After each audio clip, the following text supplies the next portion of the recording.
शाज़िया अपने मकसद में कामयाब होती हुई नज़र आ रही है, लेकिन वो ये बात नहीं समझ रही है कि इन सब चीज़ों में उस गुड्डी का ही फ़ायदा है, क्योंकि जब वो फ़ातिमा के पास रहेगी, तो वो बेचारी सुकून का साँस लेगी। वो औरंगज़ेब को समझाने की कोशिश कर रही है कि देखिए, बहुत ही अच्छा मामला है, इस लड़की को इस घर से दूर ही रखिए।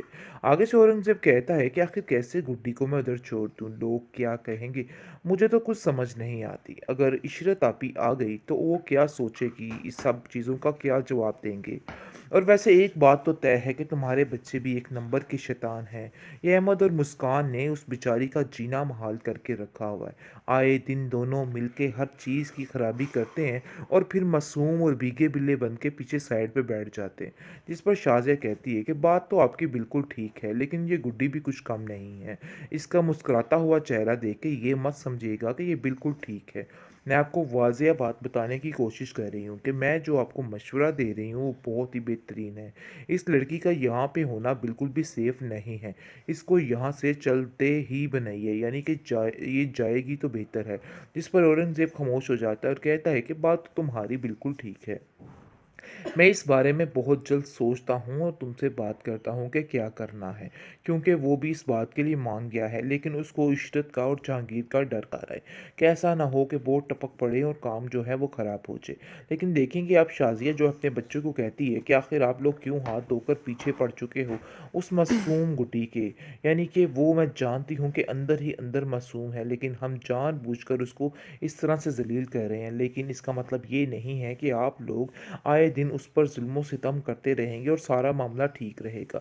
देखो, ऐसा मत करो, ऐसा करने से बहुत मुश्किलात बढ़ सकती हैं। ऐसा करोगे तो अपना ही नुकसान है। ऐसा ना हो कि कल कला आप लोगों को इन सब बातों का नुकसान उठाना पड़ जाए, और मैं ऐसा बिल्कुल नहीं चाहती। नहीं, ऐसा लगता है कि इस लड़की का कोई ना कोई ऐसा तो निज़ाम है जिसकी वजह से घर का निज़ाम धर्म भरम है।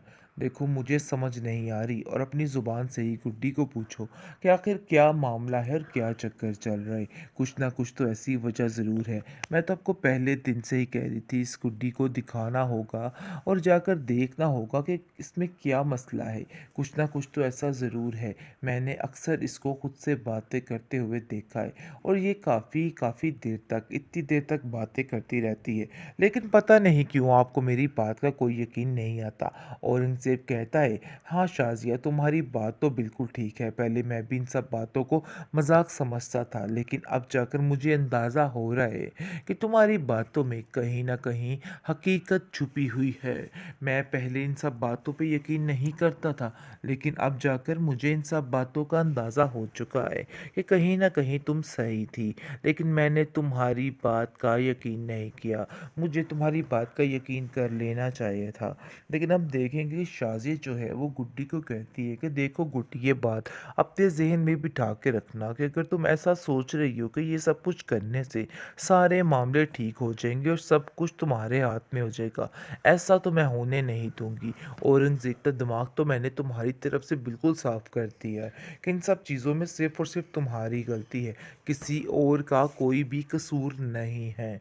मैं अब देखना तुम्हारा क्या असर करती। तुम्हारी वजह से औरंगज़ेब अपने बच्चों से दूर हो गया था, लेकिन अब जाकर अंदाज़ा हो गया है उन्हें कि उन्होंने बहुत गलत फ़ैसला किया था। तुम्हारी बातों में आके हर चीज़ का बेड़ा गर्क हो गया था।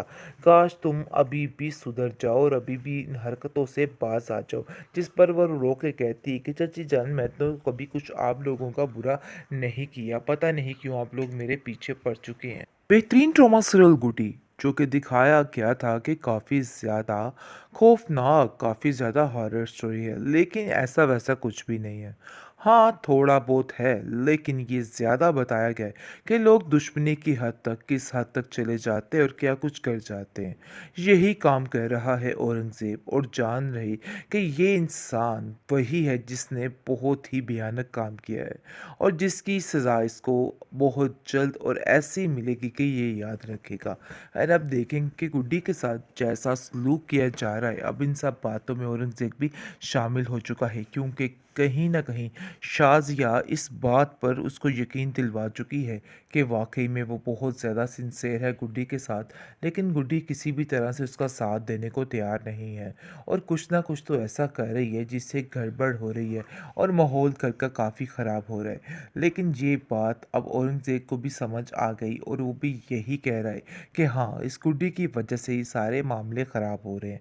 पहले मैं कहता था कि नहीं, मुझे ऐसा नहीं करना है, लेकिन एक दो दफ़ा फिर उसके माँ-बाप को इसके ख्वाब में आके इसका गला दबा ही देना चाहिए ताकि इसको भी ज़रा अच्छे तरीके से समझ आ जाए कि ये कितना गलत काम कर रहा है और गुड्डी के साथ कितना जुल्म और ज़्यादती की जा रही है। जैसा कि आप देख रहे हैं कि सारे घर वाले उसके साथ कैसा सलूक कर रहे हैं, लेकिन ये बात शाज़िया को बिल्कुल भी महसूस नहीं हो रही है। शाज़िया के पास इतना कुछ हो जाता है लेकिन फिर भी उसको कुछ महसूस नहीं होता है और दोबारा से दोबारा वो गलत कामों में मशगूल हो जाती है। उसको समझ ही नहीं आती है कि वो क्या करे और क्या ना करे। लेकिन आप देखेंगे कि काफ़ी ज़्यादा परेशान है कि आखिर ये सारी ताकतें कहाँ से आ रही हैं। इस गुड्डी के साथ ऐसा कैसे हो सकता है? मैं जब भी इसके साथ कुछ बुरा करने की कोशिश करती हूँ या करती हूँ, वो मेरे ऊपर ही आ गिरता है। मुझे तो कुछ समझ नहीं आ रही है। वो औरंगज़ेब से कहती है कि पता नहीं, ऐसा लगता है कि इस लड़की का कोई ना कोई ऐसा तो निज़ाम है जिसकी वजह से घर का निज़ाम धर्म-भरम है। देखो, मुझे समझ नहीं आ रही और अपनी ज़ुबान से ही गुड्डी को पूछो कि आखिर क्या मामला है और क्या चक्कर चल रहा है। कुछ ना कुछ तो ऐसी वजह ज़रूर है।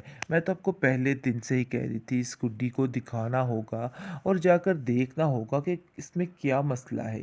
कुछ ना कुछ तो ऐसा ज़रूर है। मैंने अक्सर इसको खुद से बातें करते हुए देखा है और ये काफ़ी काफ़ी देर तक, इतनी देर तक बातें करती रहती है।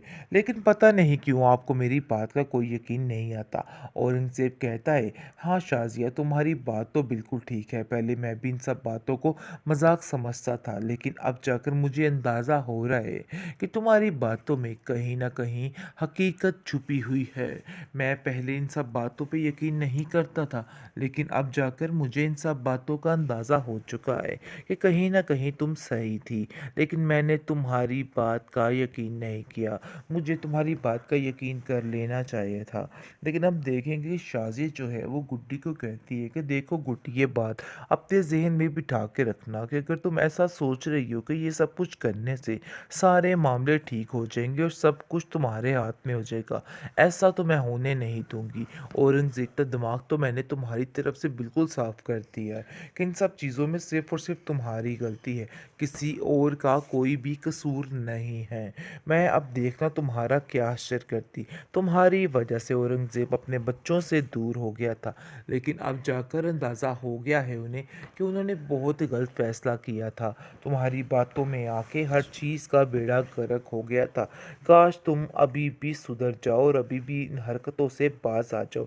जिस पर वह रो के कहती कि चाची जान, मैं तो कभी कुछ आप लोगों का बुरा